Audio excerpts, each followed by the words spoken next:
नमस्कार। मेरा पूरा देश सुन रहा है।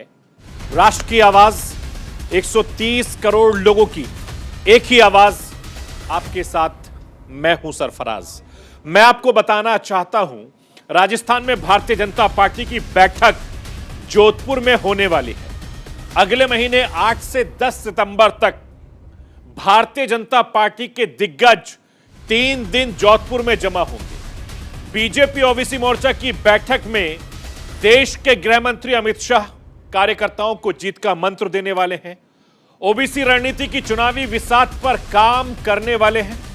जोधपुर में बीजेपी के चाणक्य कहे जाने वाले अमित शाह की मौजूदगी के कई मायने निकाले जा रहे हैं। कैसे इसे कांग्रेस के जादूगर कहे जाने वाले राजस्थान के सीएम अशोक गहलोत के खिलाफ बीजेपी की बड़ी तैयारी माना जा रहा है, यह मैं आपको समझाऊंगा भी और दिखाने की कोशिश भी करूंगा। जो तस्वीरें श्रीलंका में पूरी दुनिया ने देखी, प्रदर्शनकारियों ने राष्ट्रपति भवन पर कब्जा कर लिया, जिस तरह से उधम मचाया, ठीक उसी तरह की तस्वीरें अब इराक से भी सामने आ रही हैं। इराक में प्रदर्शनकारियों ने राष्ट्रपति भवन पर हल्ला बोल दिया। प्रदर्शनकारियों की तस्वीरों ने पूरी दुनिया को हैरान कर दिया, परेशान कर दिया। किसी भी देश में ऐसे हालात अच्छे नहीं कहे जा सकते। इराक में कई दिनों से जारी सियासी तूफान थमने का नाम नहीं ले रहा है। राजनीतिक हालात बिगड़ने की वजह से इराक के आर्थिक हालात भी बिगड़ते जा रहे हैं। जनता परेशान है। इराक के मौजूदा हालात का पूरा अपडेट भी आज मैं आपको दिखाऊंगा। ताइवान की वजह से चीन और अमेरिका के बीच तनातनी लगातार बढ़ती जा रही है। दुनिया के दो महाशक्तियों के बीच की तनातनी पूरी दुनिया की चिंता बढ़ा रही है। दो महाशक्तियों की तनातनी की वजह से ताइवान की सीमा पर हालात बिगड़ने का मतलब होगा पूरी दुनिया का व्यापार प्रभावित होगा। ताइवान की समुद्री सीमा के पास से गुजरने वाला समुद्री ट्रेड ट्रैफिक का डिस्टर्ब होना कैसे हिंदुस्तान समेत दुनिया के दूसरे देशों की चिंता बढ़ा रहा है, यह मैं आज राष्ट्र की आवाज के जरिए आपको दिखाने की कोशिश करूंगा। मैं अपने हिंदुस्तान के कोने कोने की आवाज को दिल्ली तक पहुंचाता हूं। दिल्ली की आवाज को देश के कोने कोने तक पहुंचाता हूं। नेताओं की आवाज को मैं आम लोगों तक पहुंचाता हूं। आम लोगों की आवाज को मैं अपने देश के हुक्मरानों तक पहुंचाता हूं। आपकी आवाज से मिलती है मेरी आवाज और बन जाती है राष्ट्र की आवाज।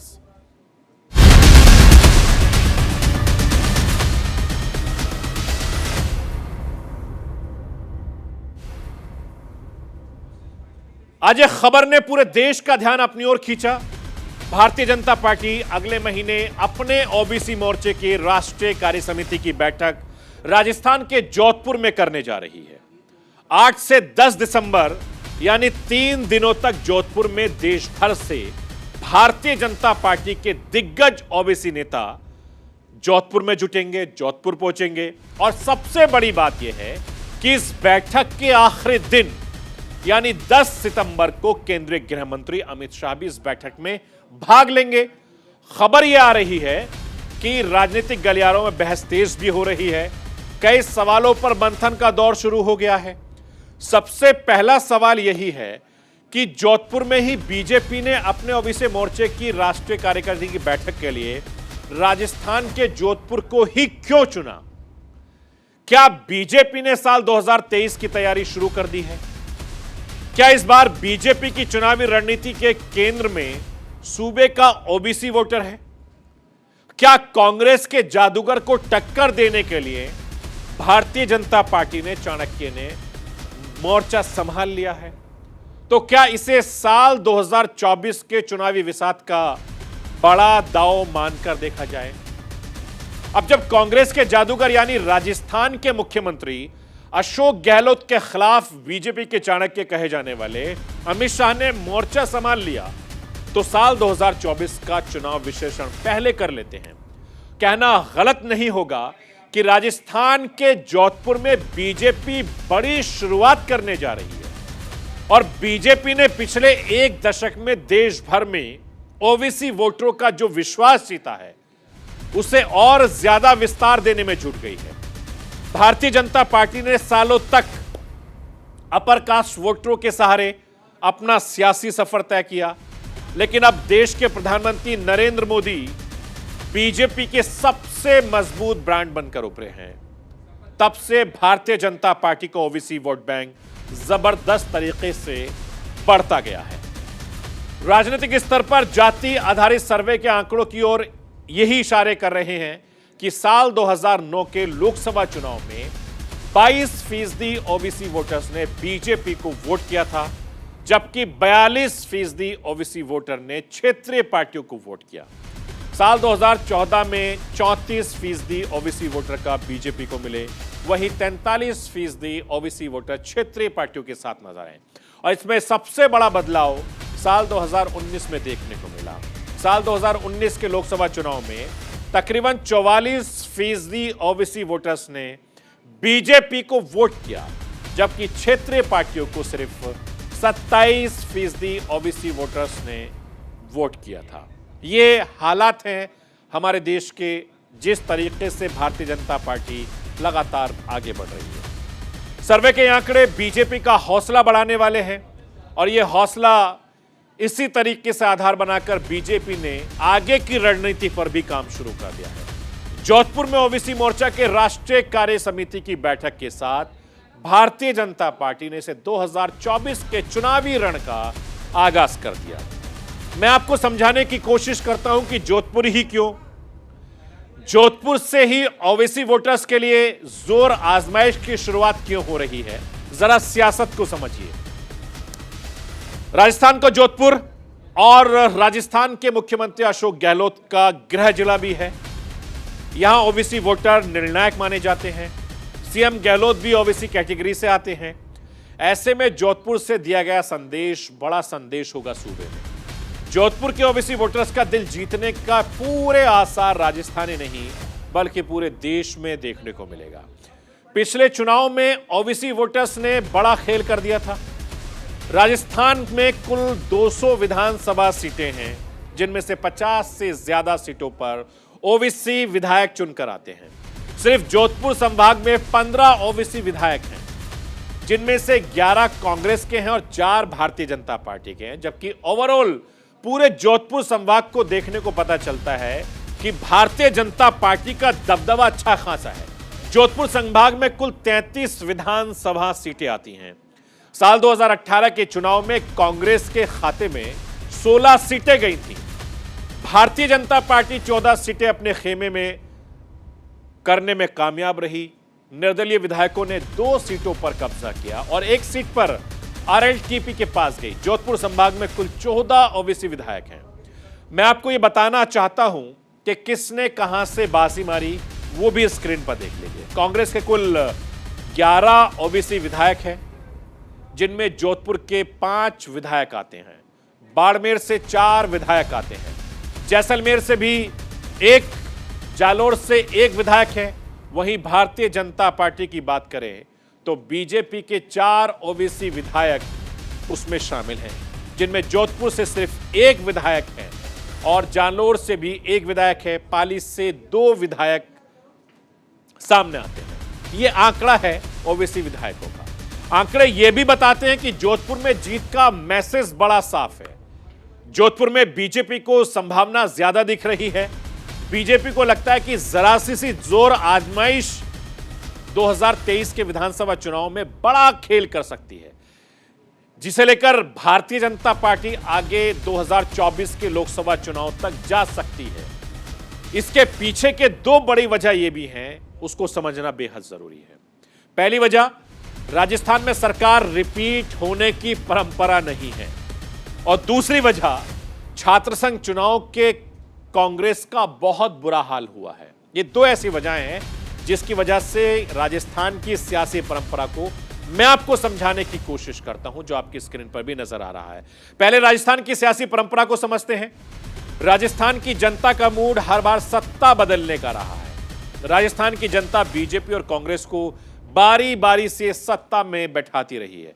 पिछले 25 सालों से तो यही चलता रहा है और साल 1993 से बीजेपी को राजस्थान की सत्ता मिली थी तो साल 1998 में कांग्रेस सत्ता में आई, फिर 2003 में फिर से बीजेपी की वापसी हुई, 2008 में कांग्रेस को मौका मिला, 2013 में बीजेपी ने 163 सीटों की जीत दर्ज की थी, रिकॉर्ड बनाया था, सफलता पाई थी। तो साल 2018 में कांग्रेस ने सरकार बनाई और फिलहाल अभी मौजूदा सरकार कांग्रेस की है। आने वाले वक्त में चुनाव है, क्या रिपीट होती है या भारतीय जनता पार्टी सरकार बनाती है, यह आने वाले वक्त में तय होगा। राजस्थान में अगर यही सियासी परंपरा बरकरार रही तो बीजेपी के हाथों से सत्ता आना तय है। वैसे राजस्थान में कांग्रेस के जादूगर का जलवा बरकरार है। राजस्थान के मुख्यमंत्री अशोक गहलोत जिस तरीके से भारतीय जनता पार्टी से मोर्चा लेते दिखते हैं, कहना गलत नहीं होगा कि साल 2023 में जबरदस्त चुनावी टक्कर होगी। और यही वजह है कि बीजेपी कदम फूंक फूंक कर चल रही है। बीजेपी अपनी तैयारियों में कोई कमी छोड़ देना नहीं चाहती है। राजस्थान छात्र संघ चुनाव के नतीजे भी भारतीय जनता पार्टी का हौसला बढ़ा रहे हैं। इससे जोधपुर में तो कांग्रेस को बड़ा झटका लगा है। राजस्थान में विधानसभा चुनाव से पहले छात्र संघ चुनाव के नतीजे कांग्रेस की चिंता बढ़ाने वाले हैं। यहां के 17 विश्वविद्यालयों में और 450 से ज्यादा कॉलेज के छात्र संघ चुनाव में कांग्रेस के छात्र संगठन एनएसयूआई को बुरी तरीके से हार का सामना करना पड़ा है। इनमें से 17 में से 6 विश्वविद्यालयों में अखिल भारतीय विद्यार्थी परिषद यानी एवीपी ने जीत दर्ज की है और 9 विश्वविद्यालयों में निर्दलीय चुनाव ने कब्जा कर लिया है, जबकि 2 पर वामपंथी संगठन एसएफआई के उम्मीदवार जीते हैं। वहीं 120 से ज्यादा कॉलेज में एबीपी के जीत दर्ज हुई है। करीब 100 कॉलेजों में एनएसयूआई के प्रत्याशियों ने जीत हासिल की है। जोधपुर का रिपोर्ट कार्ड बहुत बुरा रहा है। जोधपुर में जय नारायण व्यास विश्वविद्यालय और कॉलेज में भी एनएसयूआई हार गई है। वो तब भी जब वहां मुख्यमंत्री अशोक गहलोत के बेटे वैभव ने एनएसयूआई प्रत्याशियों के लिए जमकर प्रचार किया था। एनएसयूआई के प्रदेश अध्यक्ष अभिषेक चौधरी भी जोधपुर जिले से ही आते हैं। ये हालात है यूथ के भी। ऐसे में जोधपुर में छात्र संघ चुनाव के नतीजे जहां एक और कांग्रेस की नींद खराब कर रहे हैं, तो वहीं भारतीय जनता पार्टी के हौसले बुलंद हैं।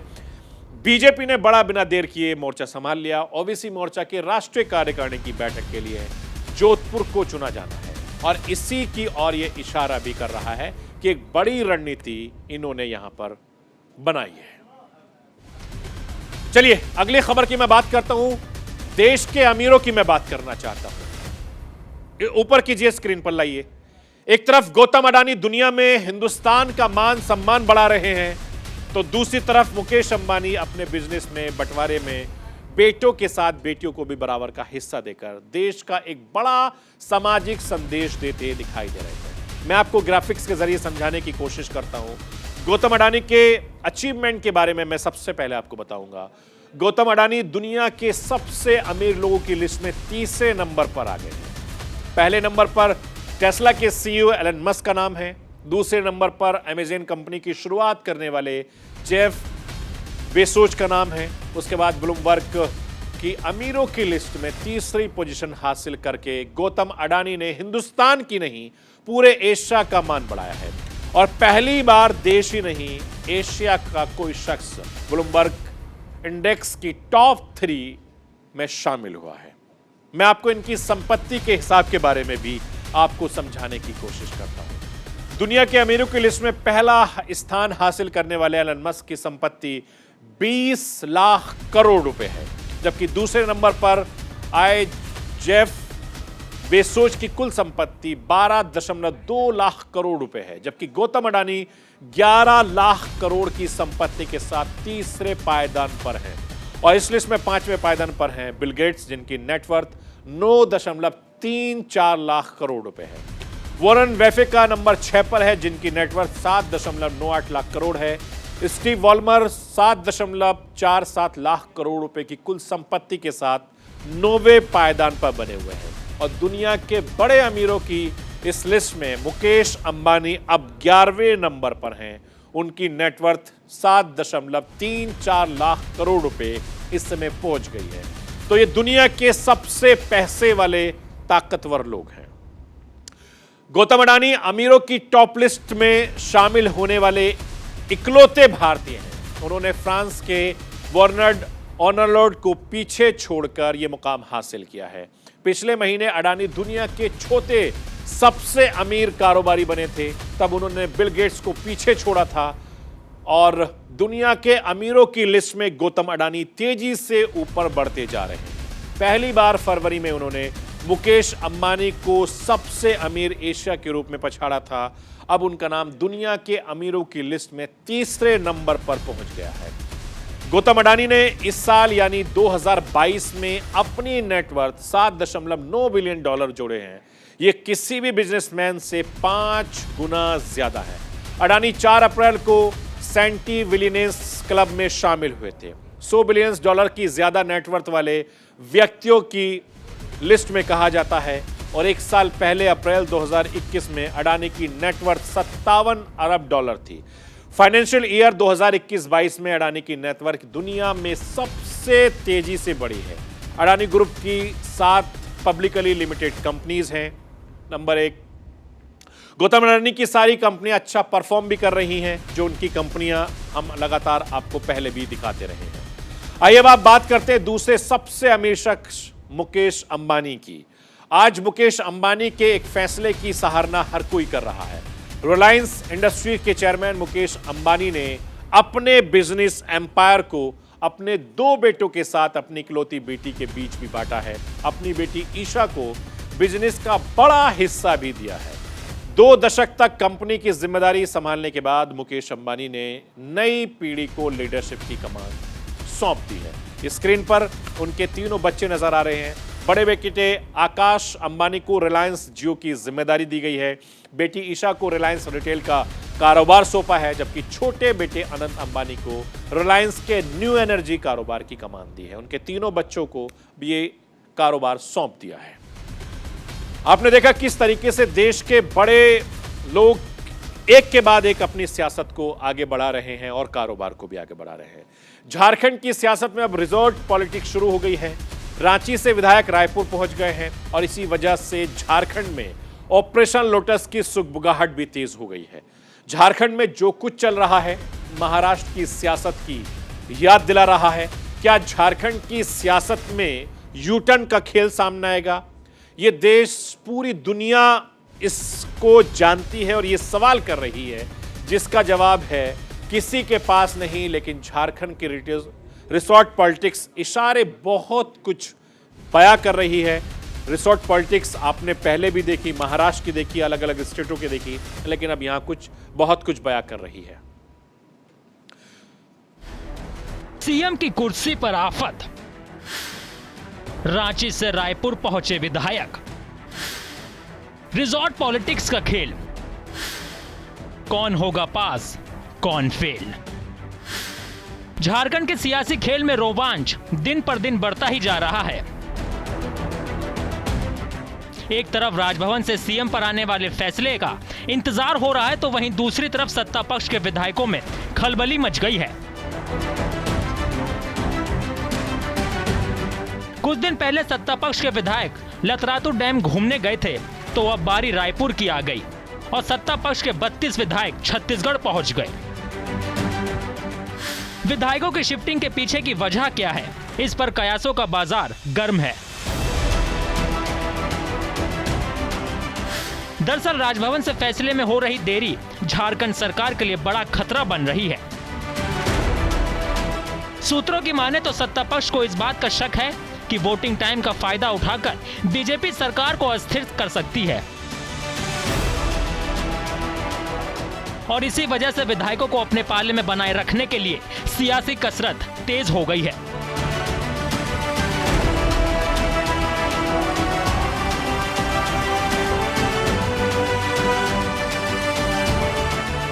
सत्ता पक्ष ने अपने विधायकों को कांग्रेस शासित प्रदेश में भेजकर खुद की संतुष्टि तो कर ली है, लेकिन फिर भी उसे इस बात का डर सता रहा है कहीं सत्ता पक्ष के खेमे में बीजेपी सेंध न लगा दे। सामना करने के लिए सत्ता पक्ष तैयार है। कई चीजें रणनीति के तहत कार्य किए जाते हैं। उसी रणनीति का आज आप छोटा सा झलक पहले भी देखा आपने और आज भी देखा, और आगे भी आप कई चीजों को देखेंगे कि राज्य में षड्यंत्रकारियों को जवाब सत्ता पक्ष बड़े तरीके से इनको जवाब देगा। झारखंड की सियासत में किस तरह का खेल चल रहा है, इससे सीएम सोरेन पूरी तरह वाकिफ है। तभी तो वो विधायकों के साथ रायपुर नहीं गए, जबकि पहले इस बात की खबर थी कि वो भी विधायकों के साथ रायपुर जाएंगे। लेकिन सीएम साहब विधायकों के साथ एयरपोर्ट तक तो गए, लेकिन फ्लाइट में सवार नहीं हुए। पड़ोसी राज्य बिहार में सत्ता गंवाने के बाद झारखंड में बीजेपी वेट एंड वॉच की मुद्रा में है। सत्ता पक्ष में मची खलबली पर बीजेपी की करीबी नजर है, लेकिन फिलहाल बीजेपी इसे कबूल नहीं रही। उल्टा झारखंड के सियासी घटनाक्रम के लिए सत्ता पक्ष को ही जिम्मेदार बता रही है।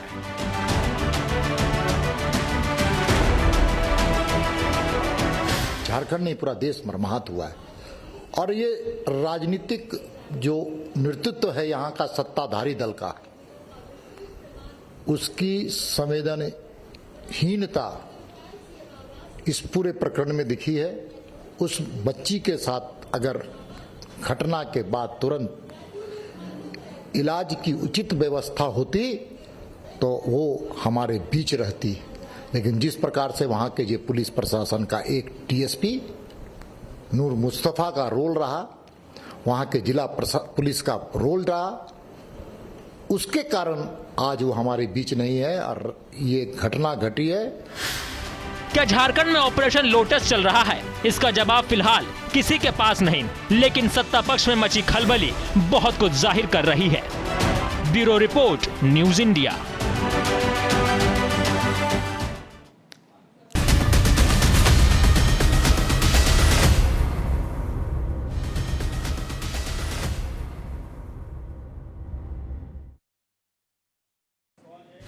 इराक में राजनीतिक उथल-पुथल का दौर चल रहा है। इराक के हालात श्रीलंका जैसे होते नजर आ रहे हैं। पिछले 10 महीनों से इराक में कोई सरकार नहीं है। ऐसे में इराक के सबसे बड़े दल के नेता के एक फैसले के मामले को हिंसक बना दिया है। मैं आपको यह बताना चाहता हूं, मुक्तदा अल सद्र ईरान के सबसे बड़ी पार्टी के मुखिया हैं, बहुत बड़े शिया धार्मिक नेता भी हैं, गुरु भी हैं और राजनीतिक तौर पर काफी ज्यादा सक्रिय रहते हैं। ईरान में उनका बहुत सम्मान होता है। उन्होंने राजनीतिक से संन्यास लेने की अचानक घोषणा कर दी। अल सद्र के इस घोषणा के बाद उनके समर्थक बेकाबू हो गए, राष्ट्रपति भवन पर हमला बोल दिया और हालात खराब होते जा रहे हैं।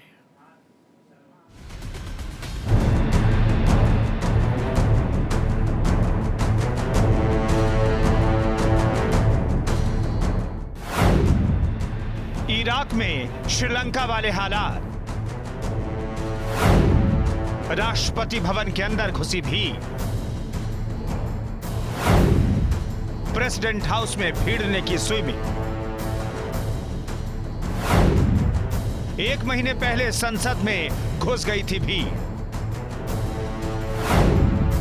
इराकी सेना ने किया कर्फ्यू का ऐलान। 10 महीने से इराक में नहीं है कोई सरकार।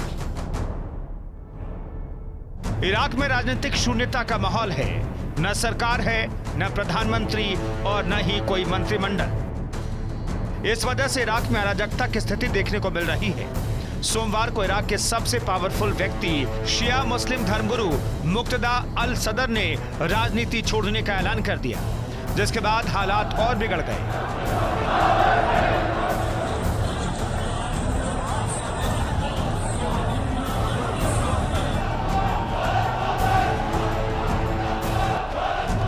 बगदाद में धर्मगुरु के समर्थकों और ईरान समर्थित लोगों के बीच झड़पें हो गई। घटना में 20 लोगों की जान चली गई। भीड़ ने राष्ट्रपति भवन और सरकारी इमारतों पर धावा बोल दिया। हालात इतने खराब हो गए कि अमेरिकी दूतावास के कर्मचारियों की जान बचाने के लिए उन्हें हेलीकॉप्टर के जरिए ग्रीन जोन से बाहर निकाला गया।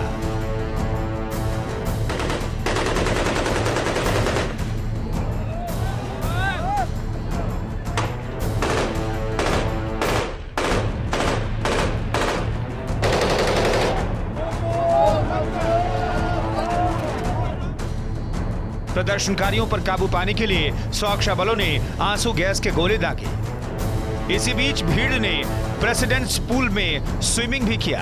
धर्मगुरु के समर्थकों ने रिपब्लिकन पैलेस के स्विमिंग पूल में मस्ती की।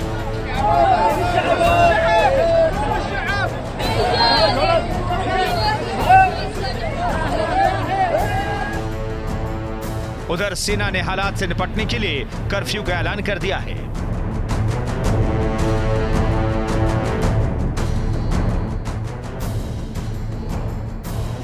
आपको बता दें कि इराक में पिछले 10 महीने से ना तो कोई स्थायी प्रधानमंत्री है, न ही कोई मंत्रिमंडल है और न ही कोई सरकार। इस वजह से वहां राजनीतिक अराजकता की स्थिति बन गई है। यानी जिस तरह श्रीलंका में राजनीतिक संकट के बाद भीड़ ने संसद को बंधक बना लिया था, अब वैसे ही हालात इराक में बन चुके हैं।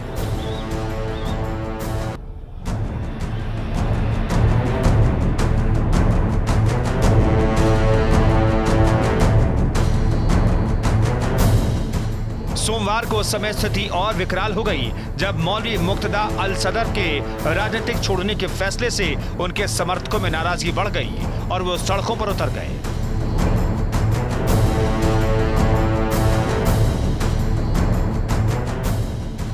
इन लोगों की ईरान समर्थित लोगों के साथ झड़प हो गई। उन्होंने बगदाद के ग्रीन जोन के बाहर एक दूसरे पर पत्थर फेंके। बता दें कि इस इलाके में मंत्रालयों और दूतावासों में रहने वालों के घर हैं।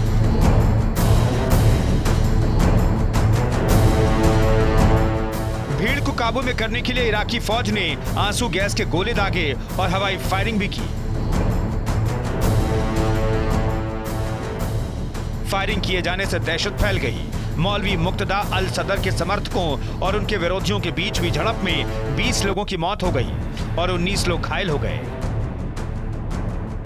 यह भी बताया कि शिया धर्मगुरु मुक्तदा अल सदर के राजनीति छोड़ने के बाद हालात बिगड़े और उनकी घोषणा के कुछ घंटों बाद झड़पें तेज हुई।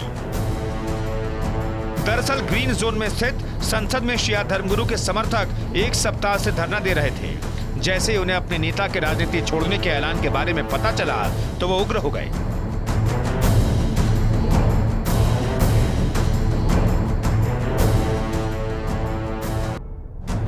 फिलहाल झड़प की घटनाओं के बाद इराक की सेना ने दोपहर 3:30 बजे से देश में कर्फ्यू लगा दिया है। इसके साथ ही प्रदर्शनकारियों से ग्रीन जोन छोड़ने की अपील की है। बताते चलें कि इराक में नई सरकार के गठन को लेकर 1 महीने से गतिरोध बना हुआ है। आपको बता दें कि आज से 1 महीने पहले इराक की राजधानी बगदाद में हजारों प्रदर्शनकारी संसद के भीतर घुस गए थे और नारेबाजी करने लगे थे। इराकी फौज ने बड़ी मुश्किल से उन्हें बाहर निकाला था। इस कार्रवाई में दर्जनों आम नागरिक मारे गए थे।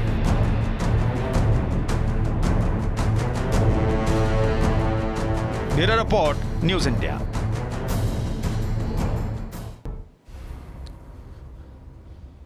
इराक में राजनीतिक उथल पुथल का दौर जारी है। 10 महीने से इराक में कोई सरकार नहीं है। सरकार नहीं है, इसीलिए विकास के कोई काम नहीं हो पा रहे हैं, नई घोषणाएं नहीं हो पा रही हैं। पिछले साल अक्टूबर में इराक में चुनाव हुए थे। आज तक कोई भी पार्टी इराक में सरकार नहीं बना पाई। मैं आपको इसके पीछे की वजह समझाना चाहता हूं, आप भी समझिए। इराक में शिया मुस्लिम धार्मिक नेता मौलाना मुक्तदा अल सदर की बड़ी संख्या में समर्थक हैं। सदर की पार्टी इस वक्त इराकी संसद में सबसे बड़ी पार्टी है। पिछले साल अक्टूबर में इराक में चुनाव करवाए गए थे। इसमें शिया धर्मगुरु मौलाना मुक्तदा अल सदर की पार्टी ने 329 सीटों वाली संसद में 73 सीटें जीती और संसद में सबसे बड़ी पार्टी बन गई। इराक में सरकार बनने के लिए 165 सीटें होना जरूरी है। गठबंधन से सरकार बन सकती थी, लेकिन मौलाना सदर ने अन्य दलों के साथ मिलकर काम करने से इनकार कर दिया। इसलिए गठबंधन की सरकार का गठन नहीं हो पाया। इसके अलावा मुक्तदा अल सदर के समर्थक मोहम्मद अल सुदानी ने प्रधानमंत्री उम्मीदवार बनने का विरोध किया। उनका मानना है कि वो ईरान के करीबी हैं। फिलहाल वहां निवर्तमान प्रधानमंत्री मुस्तफा अल कदीमी देश चला रहे हैं, लेकिन कार्यकारी होने के नाते वो जनहित का कोई फैसला नहीं ले सकते। राजनीतिक गतिरोध की वजह से इराक के लिए 2022 का कोई बजट नहीं है, जिनमें वहां बुनियादी जरूरत की परियोजनाओं और आर्थिक गतिविधियों के लिए खर्च रुक कर किया गया है। सड़कों पर गड्ढे हैं, बिजली और पानी की किल्लत है, स्वास्थ्य और शिक्षा की हालत बद से बदतर इराक में बनी हुई है। इसके अलावा अल सदर इस वक्त इराक के सबसे बड़े रसूखदार और बड़े नेता हैं। रातों रात वो ग्लोबल फेम का चेहरा बन गए हैं। आज दुनिया के हर देश के हर भाषा के अखबारों और समाचारों में उनकी चर्चा हो रही है। मैं आपको बताता हूं कौन है मुक्तदा अल सदर, क्या है उनका बैकग्राउंड। मुक्तदा अल सदर इराक के प्रभावशाली शिया गुरु धर्मगुरु हैं। राजनीतिक रूप से काफी ज्यादा सक्रिय हैं। साल 2021 में जब चुनाव हुए तो मुक्तदा अल सदर का प्रधानमंत्री बनना लगभग तय माना जा रहा था।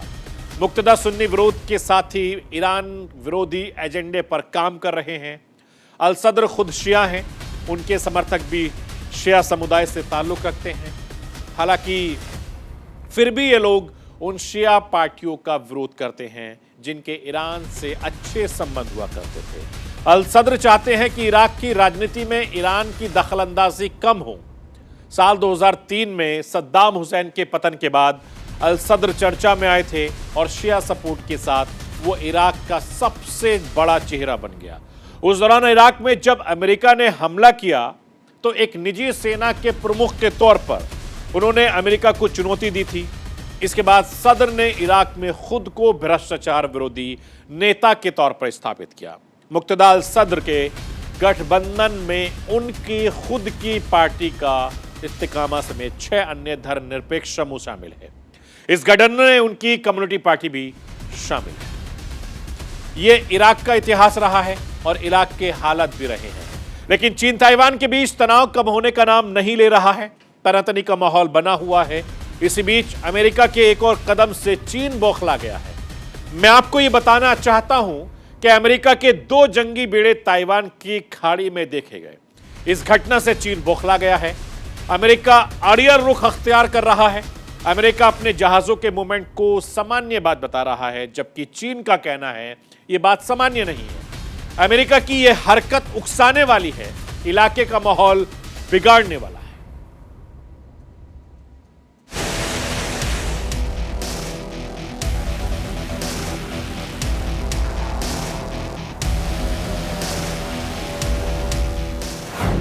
चीन ताइवान के बीच क्या है इंडिया कनेक्शन?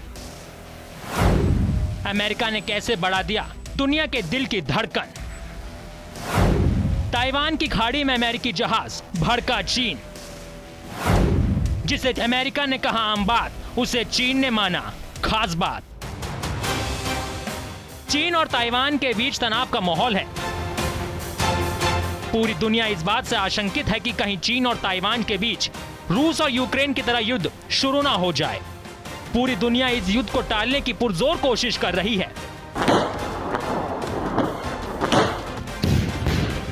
ऐसा इसलिए क्योंकि पहले से ही रशिया और यूक्रेन के बीच चल रहे युद्ध का परिणाम पूरी दुनिया महंगाई के रूप में भुगत रही है।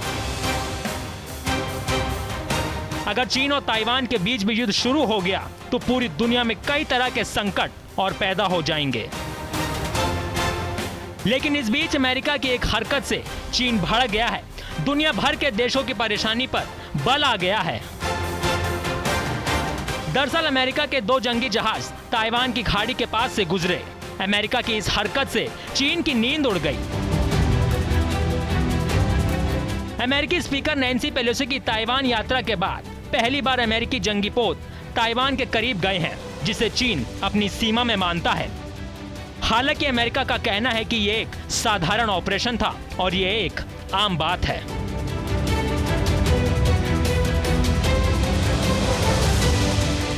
चीन ताइवान के बीच चल रहे संघर्ष के बीच ताइवान की खाड़ी के पास 2 अमेरिकी जंगी जहाज पहुंच गए। इनके पहुंचने से चीन अलर्ट हो गया। मामला रविवार 28 अगस्त 2022 का है। अमेरिका की हाउस स्पीकर नैन्सी पेलोसी की ताइवान यात्रा के बाद ऐसा पहली बार हुआ है जब कोई अमेरिकी जंगी जहाज ताइवान के इतनी करीब पहुंचा। हालांकि अमेरिकी नौसेना ने कहा कि यह एक ऑपरेशन का हिस्सा था। ऐसे ऑपरेशन 8 से 12 घंटे के लिए होते हैं। उधर अमेरिका की इस हरकत से चीन भड़क गया है। वो अमेरिका के दोनों जंगी जहाजों पर बारीकी से नजर रख रहा था। इस पूरे घटनाक्रम के बारे में अमेरिकी नौसेना ने बताया उसका गाइडेड मिसाइल क्रूजर चांसरीवेल और एंटीटैम इस समय ताइवान की खाड़ी के पास अंतरराष्ट्रीय जलीय इलाके में ऑपरेशन कर रहे हैं। ऐसा पहले भी हो चुका है, इसमें कुछ नया नहीं है। इससे पहले भी अमेरिका के आइलैंड देश जैसे ब्रिटेन और कनाडा के जंगी जहाज भी ताइवान की खाड़ी के पास से गुजर चुके हैं या ऑपरेशन कर चुके हैं। असल में ताइवान की खाड़ी और ताइवान को चीन अपना हिस्सा मानता है, इसलिए उसे अमेरिका समेत अन्य देशों के जंगी जहाजों के आने जाने से दिक्कत होती है। नैन्सी पेलोसी की अगस्त के शुरुआत में हुई ताइवान यात्रा को चीन ने अमेरिका द्वारा उसके आंतरिक मामलों में घुसपैठ माना था। इसके बाद चीन ने ताइवान के चारों तरफ मिलिट्री युद्धाभ्यास शुरू कर दिया। वो तब से अब तक चल रही है। चीन उसे बंद नहीं कर रहा। चीन और ताइवान के बीच तनाव का माहौल बना ही हुआ है। अमेरिकी नौसेना ने कहा कि हमारे दोनों जंगी जहाज जिस जगह से निकले हैं वो किसी भी देश के तटीय सीमा में नहीं आते। अंतर्राष्ट्रीय नियम जहां भी अमेरिकी नौसेना को अनुमति देता है वहां हम सेलिंग करते हैं, ऑपरेशन करते हैं। यह इंडो पैसिफिक इलाके में शांति बनाए रखने के लिए है। वहां से जहाजों का आना जाना लगा रहता है। इसमें किसी भी तरह का गलत इरादा नहीं है। दरअसल अमेरिका ने ऑपरेशन बहुत दिनों पहले ही प्लान कर लिया गया था। उसका होना जरूरी और जायज है। उधर चीन की सेना लगातार अमेरिकी जहाज पर नजर रखे हुए है। चीनी सेना ने अमेरिकी नौसेना को चेतावनी भी जारी की है।